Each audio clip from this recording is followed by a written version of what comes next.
Shalom, shalom, shalom, bien-aimés de les seigneurs, to pesi biso ban sombote par le nom de Jésus-Christ de Nazareth. Nzamba pambola ba papa, ba maman, bilingi ba sipe mibali nyonso ba messieurs déjà kolanda biso. Midi nyonso na katina le sambo ya présence nzambe tika nkolo na ngai apambola bino, nzambe makoki nyonso, nzamba lola, kolo oya permettre biso toza susu na ngonga oyo na kati ya présence na ye. Bien-aimés de les seigneurs, betela nzambe tata maboko makasi, betela nzambe tata maboko, betela nzambe tata maboko, nzamba pambola yo papa, nzamba pambola yo mama, nzamba pambola ndeko na ngai epai biso nyonso tozwami na ngolu na nzambe tata tika bulingo ya nzambe e continue kozala na biso na kati mabota na biso. Bandeko na ngai na pesi nkolo na biso Yesu Kristo Nazareth, un grand merci pona bulingo na ye, pona bonzambe na ye na manso o nzamba saleli biso na kosenga na yo ndeko zolanda biso banda deja ko partager lien, banda ko bengisa bandeko, bengisa ba camarade na yo, bengisa bato nyonso na kata lo sambo nzamba ozanga te ko pambola yo. Nzamba ozanga te kozongisa makambo ya minini na kati ya libuta na yo. Continue ko partager lien, continue ko s'abonner yo moto zolanda biso na YouTube na chiffre 9.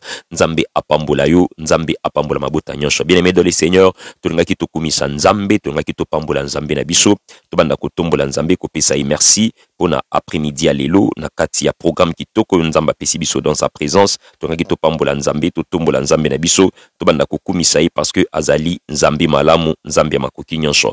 Et pas yo papa banda kotombola nzambe, banda kokumisa nzambe parce que azali nzambe ya bolingo, azali nzambe ya makoki nyonso. Prions en la puissance de Jésus-Christ de Nazareth. Éternel notre Dieu papa to kumisi kombo na yo, to bandi kotombola yo, to pesi merci parce que azali nzambe ya makoki nyonso. Yundi nzamba lola papa oyo permettre biso na après-midi à lelo to asusikoza na kata présence na yo. Mosanto a Israël yo bongwanite ozali nzambe malamu, mosanto a Israël mosusu lokola yo azate nkolo papa pesa kabiso makoki pe makasi. Père, nous te rendons grâce, nous te bénissons parce que tu es merveilleux. On dit papa ko salisa biso pe ko pesa biso makoki pe makasi éternel notre Dieu.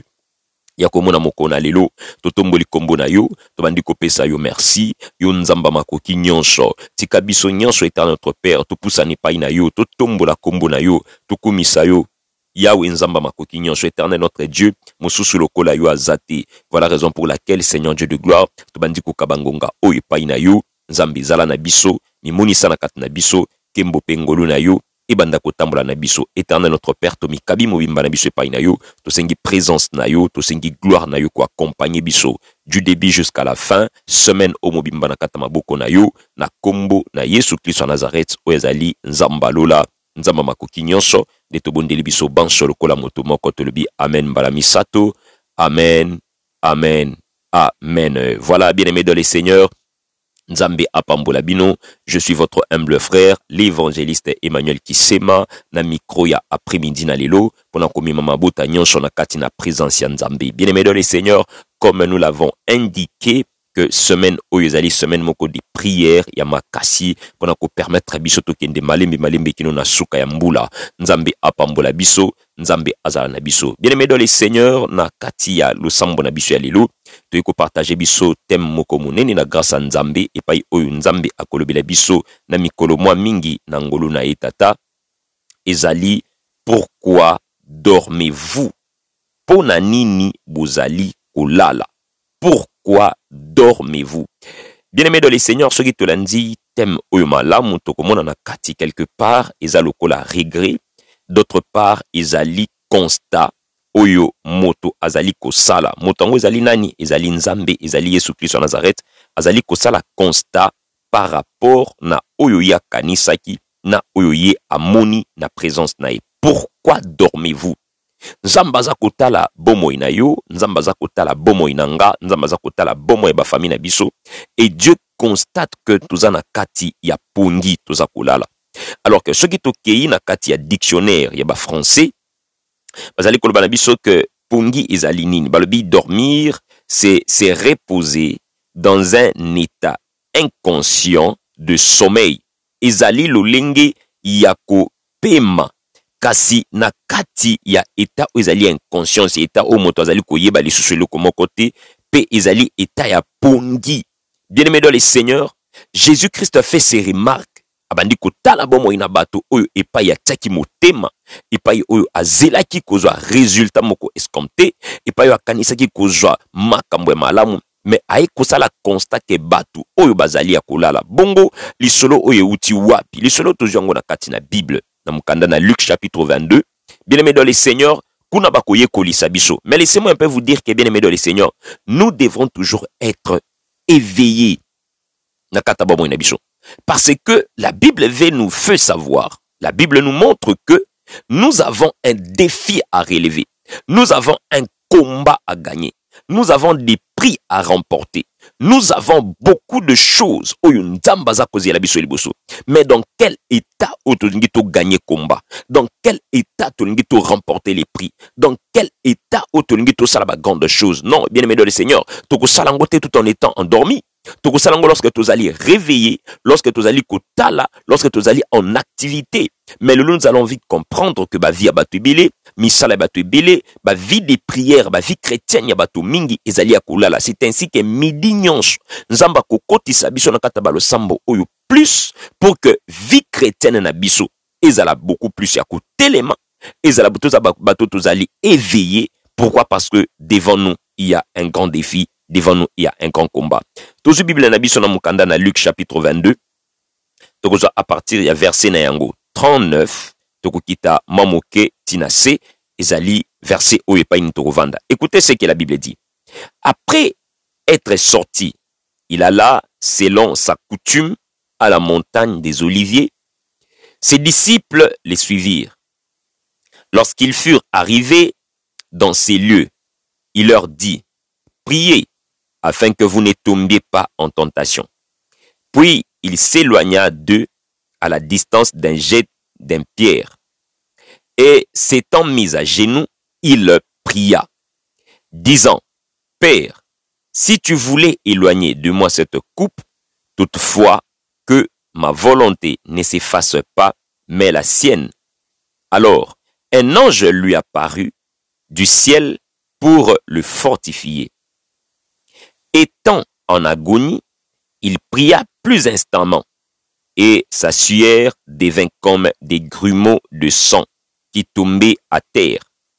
Après avoir prié, il s'éleva et vint vers les disciples, qu'il trouva endormis de tristesse.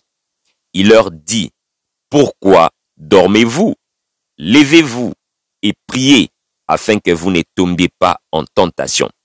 Tout le monde bien aimé dans le Seigneur bisika tem nabiso euti. Tem nabiso euti na mukanda na Luc chapitre 22 na verset 46. Pourquoi dormez-vous? Ici bien aimé dans le Seigneur, tout le monde que Isalaki constat au Yesu salaki. Pourquoi Isalaki peine Yesu akufa? Comme il devrait passer par la mort, bien aimé dans le Seigneur, Jésus s'est préparé na ba défi na katia lo sambo. Il alla à la montagne, balbina biso lokola coutume. Coutume ezali kaka eloko oyo ezonga tango nyonso. Lokola Yesu ko mesana ko kende ko sambela na ngomba devant ba grands événements. Yesu pi abane ko se préparer pour na liwa na ye. Il devrait aller à la montagne pour aller prier. Lokola ba yekoli ba mesena ki kozala na ye. Lokola ba mesana ki pe lokola kenda kana ngomba balanda ki ye. Croyant que bazako kende zando po basomba ilamba, croyant que bazako kende fikin po na bakende ko sakana, croyant que bandeko kende soki pe wapi soki pe na parc soki pe wapi nzoka nde bandeko mema bango na prière. Arrivé na ngomba bien-aimé dans le Seigneur, Yesu atiki bango na se alobi bino ba botikali aw, botikala pe ko sambela. Yesu a mati likolo montagne. Mais avant que babanda ko sambela, Jésus souligne quelque chose pour que vous ne tombiez pas en tentation. Ayebaki ke bien aimé dans le Seigneur que lorsque moto azakoluka évolution vinae, lorsque moto azakoluka komata, lorsque moto azakoluka bien-être vinae, il y aura des combats et koya. Alors ba combat otozali kobunda bien aimé dans le Seigneur. Éphésiens chapitre 6 verset 12 à Talisibiso. Alors que nous ne combattons pas selon la chair et le sang. Tout ça pour combattre avec des esprits. Alors que pour que tout long ba esprit, nous devons aussi nous préparer dans la prière.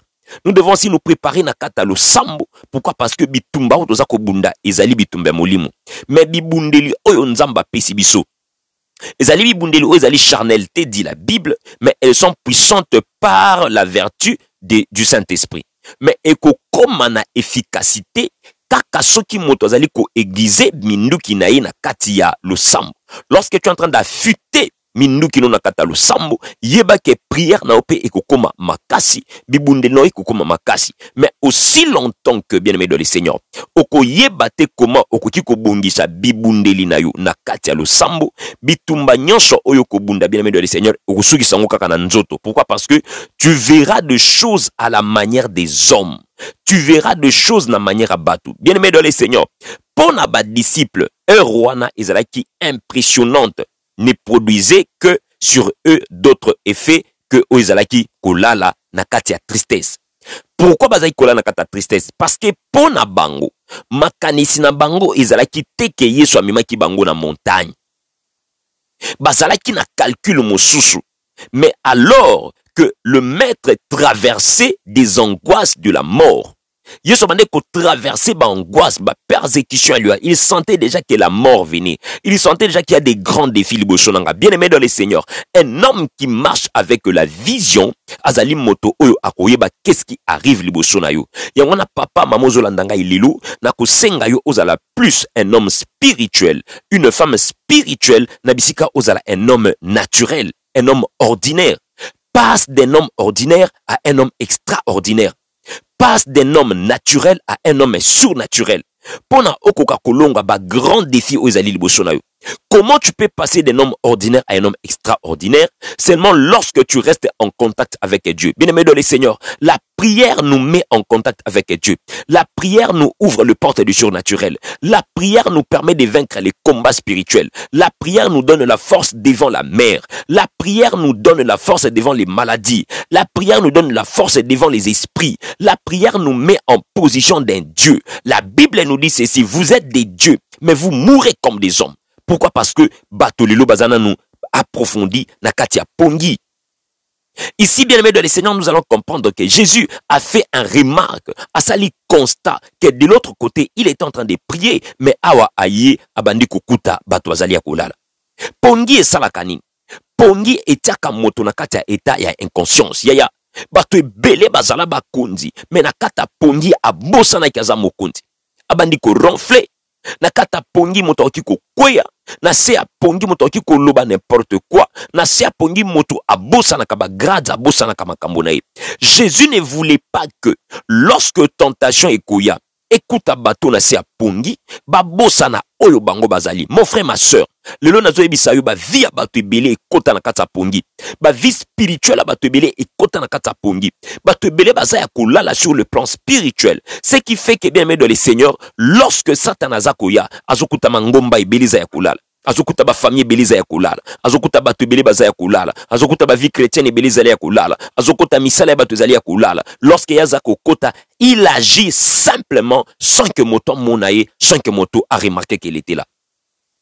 Ceux qui baye koli balala kitine et qu'ils sont en train de prier, balinga ki ba mona makambo yo Yesu asala kinini amonaki. Bien aimé dans le Seigneur, la Bible déclare ceci, que na katia prière naye abandi koli le pa na nzambe, abandi koli sa nzambe papa longola liboso na ngai mokumba oyo kasi na yebete mokano na onde kosala ya ngai te. Prière motsala nango ezani, prière ezali ko permettre biso to s'adresser pa ina nzambe liboso ya ba grand défi to zanango, liboso ya bitumba minene ya na yebisa yo bitumba nyoso zo na kata vina yo, okolonga yango te na ba diplôme na yo, okolonga yango te na ba philosophie humaine, okolonga yango te parce que yo ataka kitoko, okolonga yango te parce que ozaka na ba kabelo ya milai, okolonga yango te parce que yo ozalaka na makasi na nzoto ya kobeta bato ya kobuka ba nzete, okobebisa misala ya satana te na kata libota na yo to na kata vina yo, parce que yo tanga na campus, parce que yo kenda luvanyum, parce que yo voyage trop, parce que yo passeport na yo zana ba visa ya ba mboka nyonso, mais okolonga misala ya satana rien que par la prière. Pourquoi dormez-vous? Pourquoi jusqu'alors vous allez continuer kulala? C'est pendant que dans votre famille il y a des tentations qui arrivent, il y a la maladie qui règne dans la famille, et ça n'a problème ko ici ezwa forme ya libota, mais yon de kozola ndanga itilelo, ozo continuer toujours à kozala ya kulala, ozo continuer toujours à kozala ya kulala, na kata libota na yo, il y a le lion qui entre yoza ya kulala. La Bible dit ceci: réveille-toi toi qui dors d'entre les morts, Christ t'éclairera. Le loba te belé puisque baza ya kulala, bala lui même il coule ba cadavre.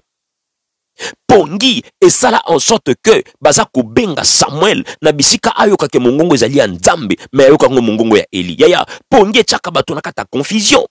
Bato belé à cause ya pongi bien aimé de le Seigneur ba rata makambo ebele ya vie à cause ya pongi ba bebisa ba vie na bango à cause ya pongi misala ya bato belé beba toyoka lisolo ya mwana mwasi oyo alala ka mwana na ye à cause ya pongi lelo bato belé à cause ya pongi ba lalela ba vie chrétienne na bango ba lalela ba vie de prière na bango ba lalela misala na bango ba lalela bana na bango ba lalela makambo ya vie na bango évolution ya vie et beba à cause ya pongi spirituel.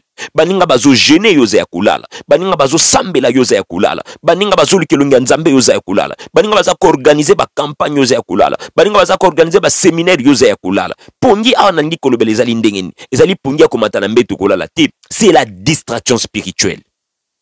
Papa maman, quitte la distraction spirituelle. Yo wana lelo za ko sambela mais lobi kuna ba monyo na concert, lobi kuna ba monyo na foire, lobi kuna ba yo ki na nzembo ya intel, lobi kuna on ne sait pas te situer aux anani. Pongi spirituel eza ko boma ba vie chrétienne na bato belé. Pourquoi? Parce que moto za ko mona c'est comme si il y a encore du temps. Bien aimé dans le Seigneur, bato balala ki me ya tristesse. Et belé à bato lelo baza ya kulala mena tristesse na kata mitema na bango ozo sambela te mais dans l'autre temps tu as de problèmes spirituels dans ta famille, tu as de problèmes financiers, tu as de problèmes ya musala, ozana ba problème ya libala, ozana ba problème ya mabuta ya telema o sambela olukelonga nzambe na kata bomo ina yo. Le sommeil spirituel bien aimé dans le Seigneur et ça ko détruire la vie chrétienne à bato belé. Pourquoi? Parce que la prière nous permet de rester dans la présence de Dieu. Puisque nous ne retrouvons pas dans la présence de Dieu, tala bisika ba via bato belé za ko beba. Tala bisika ba via bato belé zali ko kende. Maître bana ko traverser moment moko fort, moment moko ya passi, mais il se mettait dans la prière. Il se mettait dans la prière. Dans la pleine conscience de tout et en toute communication avec son Père. Bien aimé dans le Seigneur, les batobele bazali incapable ya ko comprendre la solennité du moment autokomi ni les dangers auxquels oyo ezali koya liboso na biso epai dozali exposé. Batobele bazo bateke non les diables se préparent pour na ko bebisa ba vie batobele. Ya ngwana za ko distraire batu na musique ya mokili, aza ko distraire batu na bilamba, aza ko distraire batu na kolia na kolata na bisengo mokili, aza ko distraire yo na ba jipa mikuse, aza ko distraire yo na ba concert pamba pamba, aza ko distraire yo na kata makambo oyo ezali ko endormir yo. Or tu ne sais pas que le diable approche. Le diable approche, alingi ko détruire ba vie bato ebele. Bien aimé dans le Seigneur, laissez-moi vous dire, Jésus sobandi ko sabango, levez-vous, priez afin que vous ne tombiez pas en tentation. Bo telema, bo sambela, pamba te na zomo na mabezo ya liboso na bino. Papa, maman, yo motozu li baku ya kolandanga na medina lelo. Telema, sambela, parce que le diable est en train de préparer comment koko isa yo, comment koko isa famille na yo. Le diable est en train de se préparer comment ko détruire ministère na yo. Le diable est en train de se préparer comment ko détruire vie na yo ya lobby. Il est en train de se préparer comment ko baby sabomo na ya lobby. C'est ainsi qu'aujourd'hui, Jésus a déjà la vision. Ya ko yebisa yo na medina lelo. Pourquoi dormez-vous? Pourquoi dormez-vous, papa? Pourquoi nakata ndaku no zolala? Maman, pourquoi ozolala? Ndeko nanga, pourquoi ozolala? To komi na tango akulamuka. To komi na tango to sambela. Parce que tentation ezali koya. Bato ebele bazali ko kanisa toujours na vie na bango moko. Alia kaka ye moko. Alata ye moko. Amela ye moko. Asala makambo nyonso ndenga zomona baninga musu bazosala. Or, bien aimé dans le Seigneur, sans les savoir qu'il y a quelque chose qui approche. Il y a quelque chose qui approche. Bien aimé dans le Seigneur, tika ebisayo, okoki ko sala te makambo oyo, ezali ko permettre yote, olonga mosala ya satana, olonga makambo satana za ko yana ngona kata bomo ina yo, mais tu dois faire en sorte que tu te mettes debout. Pourquoi? Parce que tu ne sais ni les jours, ni l'heure mokolo makambo komela yo. Mais le jour où komela yo, tu vas sentir que je ne suis plus ce que j'étais. Pourquoi? Parce qu'en ce jour-là, tu vas sentir que tout a été abîmé. Bien aimé dans le Seigneur, Job était quelqu'un qui craignait Dieu. Mais sa famille, ses enfants dormaient encore. Le jour où le diable a visité sa famille, bien que Job était resté intègre dans la présence de Nzambe, mais pourquoi? Parce que il avait tout perdu. Papa, le bato belé baza ko perdre makambo belé à cause à pongi spirituel. Bato belé baza ko perdre ban, bato belé baza ko perdre basi, baza ko perdre mibali à cause ya sommeil spirituel. Bien-aimé dans le Seigneur, laisse-moi te dire, Tokomi Nangonga Oyo, Tolukelongi dans Zambé, il leur dit simplement, pourquoi dormez-vous? Papa, pourquoi ozolala? Pourquoi ozolala? Il savait que ba disciple naye bakora kite kokota na kati ya souffrance oyo. Lelo batobele bazali ko abandonner musala na Nzambe, baza ko abandonner vie de prière. Pourquoi? Parce que pour na bango ezali souffrance. Bien aimé dans le Seigneur, je préfère souffrir aujourd'hui avec Dieu pour que l'obina sepela. Au lieu que na sepela l'obina mokili après un jour na souffrir. Bien aimé dans le Seigneur, to komi na ngonga esengeli to telema. To komi na ngonga esengeli to telema. Mais yeso abandi ko yebisa bango. Abandi ko yebisa bango tala bo veiller pour que boyebake makambo mabe ezali ko ya liboso na bino. Pour que bo empêcher misala ya satana et quoi que salama na kata libota na bino, ce n'est que par la prière. Papa, maman, pour que on empêche diable à quoi que tchalo boko na kata ndako na yo. Ce n'est pas parce que tu achètes une grande télévision, ce n'est pas parce que tu achètes des meubles dans ta maison et loko qui empêcher diable à tchalo boko na kata ba vie na biso, ce n'est que la prière. Bien aimé dans le Seigneur, yango na mbidi na lelo, mais ko bisa ndeko moko papa, telema o sambila, telema o ki programme jeune prière kota, o ki programme lo sambo kota, o ki posa ko sunga na Nzambe sala yango okiposa ko telema na kata lo sambo ya telema, parce que là tu es en train d'empêcher le diable de vrai na kata vina yo, oza ko empêcher makambo nyonso oya bongisaki. La tentation elle n'est pas loin de nous, la tentation elle est prête de nous, ezali ko ka komeko ki ko kota ko déstabiliser ba via batu, ko délocaliser batu, ko bebisa misala batu, ko bebisa banzela batu. C'est ainsi que aujourd'hui ngai na yoto telemi pour que to banda ko lukelongi na Nzambe na kati ya bomo ina biso. Papa telema, mama telema, pourquoi dormez-vous? Le lopongi spirituel talandenge komi ko lalisa miso na yo e komi ko soupir yo e komi ko zoyo na bisika baninga baza ko sambila, baninga baza ko luka présence en Nzambe talandenge yo zolala, omipesi na masanga, omipesi na cigarette, omipesi na basi, omipesi na mibali, omipesi na makambo pamba pamba. Bien-aimé dans le Seigneur, sache-le bien que la tentation elle n'est pas loin de toi. Tika Nzambe a pambola biso, Nzamba pambola yu papa nangai, Nzamba pambolo mama nangai, betela Nzambe no maboko makasi bisa Nzambe papa la musangai. Nzambe la musanga na kata pungi oyo, yawe la musanga ya Nzamba la musayo, Nzamba kuta pierre ya kulala na kata prison, Nzamba la musayi, Nzamba la musao na kata pungi oyo, banda ko bisa Nzambe papa lelo, bando la musanga, la musanga, la musanga, la musanga, la musanga, banda ko bisa Nzambe, banda ko bisa Nzambe papa lelo na bandiko sambeli paina yo, yawe la musangai, yawe la musangai, Seigneur Dieu de gloire.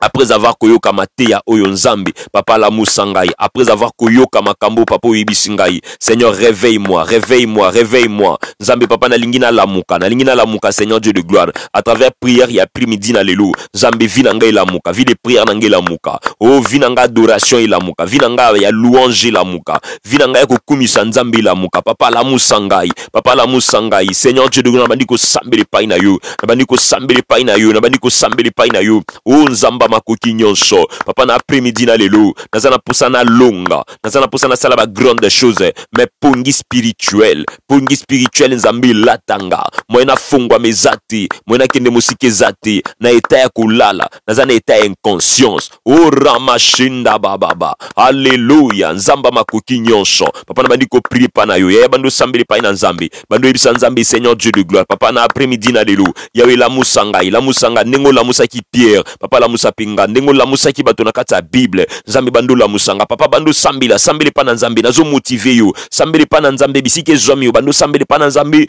yebisa Nzambe papa na pusani pa na yo, yawe Nzambe na bikama na midi na lelo Seigneur Dieu de gloire, yawe na pusani pa na yo Seigneur Dieu, yawe pesanga makoki pe makasi, Nzambe na tikala toujours ya kotelema afin que Seigneur Dieu de gloire na longa ba tentation ya famille, tentation ya ba camarade, tentation ya molongani, tentation ya belle famille, tentation ya mokili, tentation ya entourage nanga. Ona bandi ko sambeli pa na Nzambe, au nom puissant de Jésus, ya bando sambeli pa na Nzambe, bando betesko mabuko na yo, bando beta maboko na yo, bando sambeli pa na Nzambe, bisa Nzambe pesanga makasi Nzambe, pesanga makasi ya kotelema, pesanga makasi ya kotelema. Nzambe na komaki kolemba, na lala ki pungi, nzoka nde na yeba kite, diable azala ki musika te, pona koya ko panza ko bebisa bomo inanga. La Bible dit ceci, alléluia, veillez et priez, car le diable votre adversaire rôde tout autour de vous. Oh bien-aimé dans le Seigneur, azako rôde tout autour de nous. Tikato la muka, bando la muka, ebisa Nzambe la musanga musa vie de prière nanga, la musa vie de prière nanga, lelo na midi alléluia, na ko sambeli pa na zambi, papa la musa vie de prière nanga,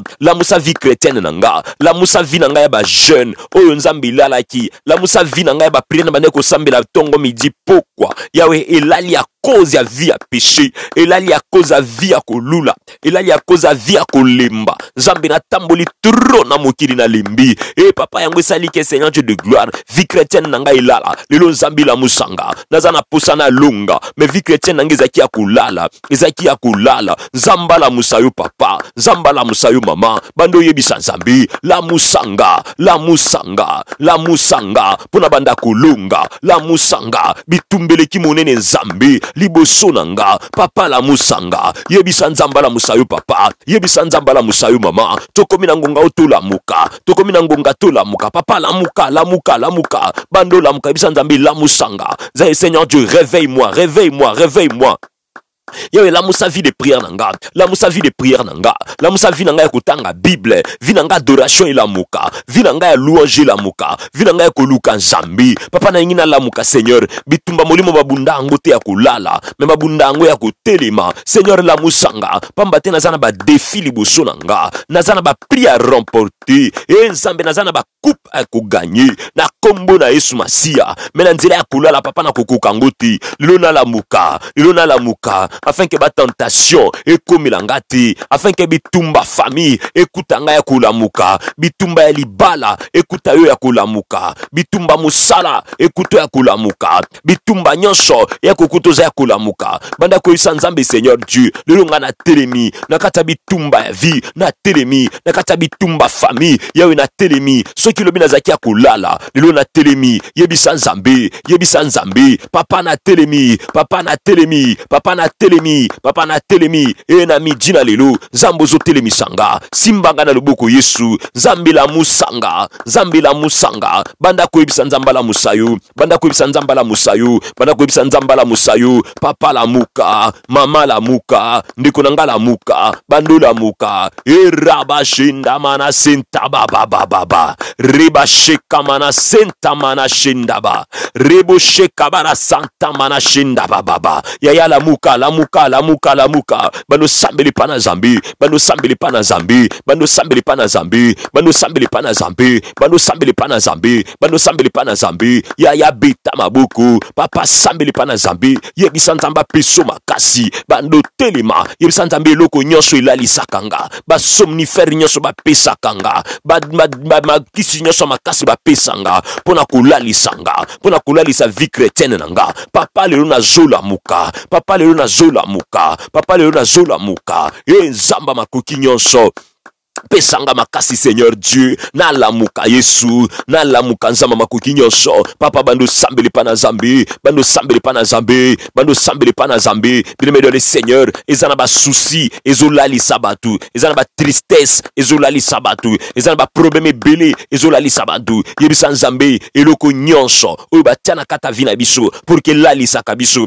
pongi spirituel, afin que diable aya ko surprendre biso, banda ko sambeli pana zambi, bando tanga kombo na yo, lobanga Emmanuel, lelo na kozala surprise te, soza mwana mwasi, lobanga kozala surprise te, na kata bomo inanga, satana ko surprendre ngai te, na pongyo balalisa kinga, na famille, to na belle famille nanga, to na entourage nanga, bana ko sambeli pa na Nzambe, loba Seigneur, na kozala surprise te, tanga kombo na yo papa, tanga kombo na yo mama, na kata lo sambo, ba se présentaka na présence à Nzambe. Jésus s'est senti en face, il y a danger, Jésus s'est senti en face, il y a douleur, à qui s'est présenté na présence à Nzambe. Jésus s'est senti na face, il y a souffrance, et la souffrance de la mort, à qui s'est présenté par Nzambe. Alors Nzambe longola likambo liboso nanga, ya yo poko sambe li pa na Nzambe, lo ba Nzambe na kozala surprise te, na vie alléluia, na kozala surprise te, bien aimé le Seigneur. Ba la pongi spirituel, bazala surpris liba le koufi, aza surpris musala esili, aza surpris baninga ba kimie, aza surpris atika liye moko, ya bana ko sambeli pa na Nzambe, lo ba vie oyo eko surprendre ngai te, vie oyo eko surprendre ngai te, na ko beta masula surprise te, au nom de Jésus-Christ de Nazareth, bando sambeli pa na Nzambe, beta maboko na yo papa, yebisa Nzambe, na kozala surpris te, na kozala surpris te, o musala esili, na kozala surpris surpris te lopango bateki nakozala surpris te libale kabwani nakozala surpris te bana bakufa mobali akufa mwasi akufa nzambe surprise désagréable ekokomilanga te rabashenda babababa emana senta mana shekara baba rabashenda bababa yaya bando prier pa na nzambe papa bando prier pa na nzambe beta maboko na yo papa beta maboko na yo mama bando prier na mijalelo loba na lamuki pongi nyonso oyo balalisaka nga lelo nazolamuka na kombo na Yesu na kombo na Yesu yaya beta maboko na yo loba eloko nyonso oyo lalisa biso pongi nzamba bikamwa eza na nguya moko lisusu te likolo na nga nakozala surpris te Yesu alwi bosambela pour que bokweya te na kati ya tentation eza surprise yaya bando beta maboko na yo loba nakozala surpris te maladi moko ekotela biso na kati ya ndako nakozala surpris te nzamba bikamwa papa nazo prier pa na yo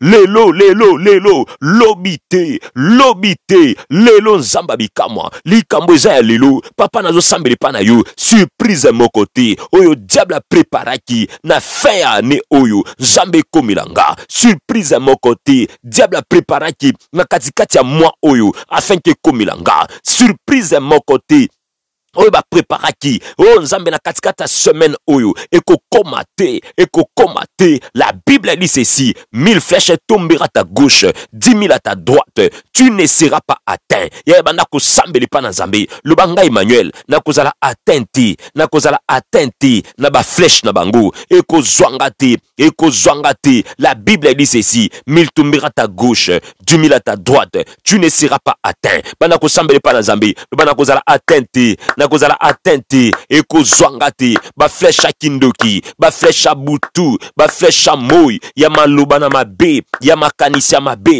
ekoatteindre nga te nzamba bikamwa papa na osambeli pa na yo ba tentation nyonso bazobungisa na nzela ya basi na nzela ya mibali ekozwanga te pamba te na simbama pamba te na bombama na nguya ya bozambi na yo au nom puissant de Jésus rabashenda baba rabasheka mana senta mana shenda ba na kombo na Yesu papa beta maboko na yo mama beta maboko na yo soko kotambula soko chatolo na se soko kovanda soko kotelema papa prier pa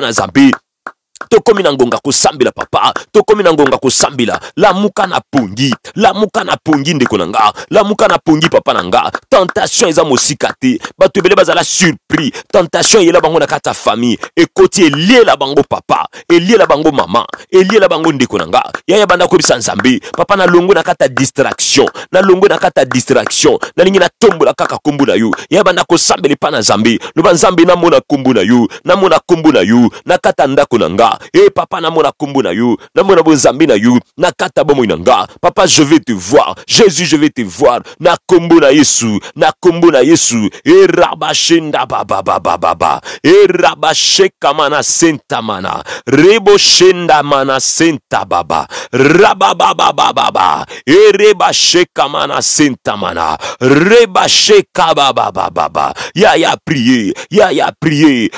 prier beta maboko na yo na mijalelo yebisa nzambe eloko nyonso banda ekola lisanga lelo nazokabwana nango bien aimé dans le Seigneur makambo elalisaka eza ebele eza na bato ebele balala parce que bakutana ba problème ebele na vie akutana ba souci akutana ba stress akutana makambo ebele epesa pongi spirituel ebele ba liaka biloko moko ebele ba melaka biloko moko ebele ba kotaka en contact na batu moko a bebi sa vie de prière na yo yaya okoma na kata pongi spirituel lo ba lelo na zui décision na banzola muka eloko yo nyonso elalisaka nga pongi papa lelo nazo déclarer yango nul est sans effet nazo déclarer yango nul est sans effet nazo déclarer yango nul est sans est fait. Oh, na puissance de Jésus. Papa, betanga boko na yo. Bano sambeli pa na zambi. Bano sambeli pa na zambi. Bano sambeli pa na zambi. Bano sambeli pa na zambi. Zamba mona yo papa. Zamba mona yo maman. Zamba mona yo ndikunanga. Que l'Éternel fasse de toi une lumière. Oh, na puissance de Jésus. Bando ngenga. Bando ngenga. Face à bitumba na yo. Bando lunga. Face à ba problème na yo. Bando lunga. Car l'Éternel est avec toi. L'Éternel marche avec toi. L'Éternel te réveillera. Au nom puissant de Jésus-Christ de Nazareth. Oyazali nzambe makoki nyonso. Zamba bomoy. Au nom de Jésus-Christ de Nazareth. Ya yokosa la déclaration oyelongo nangai. Sambela nanga loba kolo Yesu. Yawe nzambe. Lelo. La musanga. Ndengo kutaki Pierre. Ya kolala. Na kati ya prison.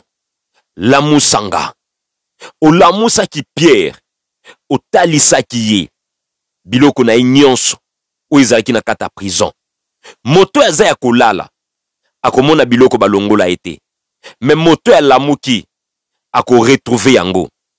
Nga Emmanuel. Tanga kombo na yo. Loba kolo Yesu. Nga Emmanuel. Tango na zo lamuka lelo. Biloko nyonso yanga. Oyo ba botola. Na bando récupérer yango. Ya bando lo na bando récupérer. Na bando récupérer yango. Na bandi ko récupérer yango. Na bandi ko récupérer yango. Oyo nyonso yangai. Ba botola. Po nazalaki na pongi. Na récupérer yango. Na récupérer yango. Na kombo na Yesu Kristo Nazareth. Banda lelo. Bako simba yango lisusu te. Pamba te kolo Yesu. Aza nzambe na ngai. Au nom de Jésus-Christ de Nazareth. Alléluia. Nzamba pambola yaya. Bando tombola nzambe pesa nzambe tata merci. Na après-midi na lelo tombola nzambe na yo. Pambola nzambe na yo. Tout sambeli na kombo na Yesu Christ de Nazareth. Alléluia. Seigneur Dieu de gloire papa na tomboli kombo na yo. Na bandi kokumisa yo nzambe na bikamwa pendant le sambo après-midi na lelo yawe tumba mana yo parce que nzambe merci pour na bikamwa na yo merci pour na bon nzambe na yo to tomboli mo santo a Israël yo nzamba makoki nyonso nkolo ndi mobateli na biso yo ndi mokangoli na biso yo ndi nzambe ya bomo na biso na kombo na Yesu Kristo Nazareth papa to mikabi mbimba na biso epai na yo to mitiki Seigneur Dieu de gloire na se maboko na yo na se ngolu na yo papa tambusa biso zala na biso kobanda mokolo ya lelo kino nzambe tango mokolo kosuka. Par le nom puissant de Jésus-Christ de Nazareth, Oyazali, Nzambalola, Nzambamakoki nyonso, Kolona biso, Yesu Christ de Nazareth, Tika, Toloba biso nyonso, Amen, Lokola motomoko, Amen, Amen, Amen. Olobi Jésus-Christ est Seigneur, Jésus-Christ est Seigneur, Jésus-Christ est Seigneur, Jésus-Christ est Seigneur. Ganga makasi nazamolongi, nazamolongi, nazamolongi, nakodomine, au nom de Jésus-Christ de Nazareth. Alléluia. Betila kaka nzambe lo maboko makasi. Kola pambola yo.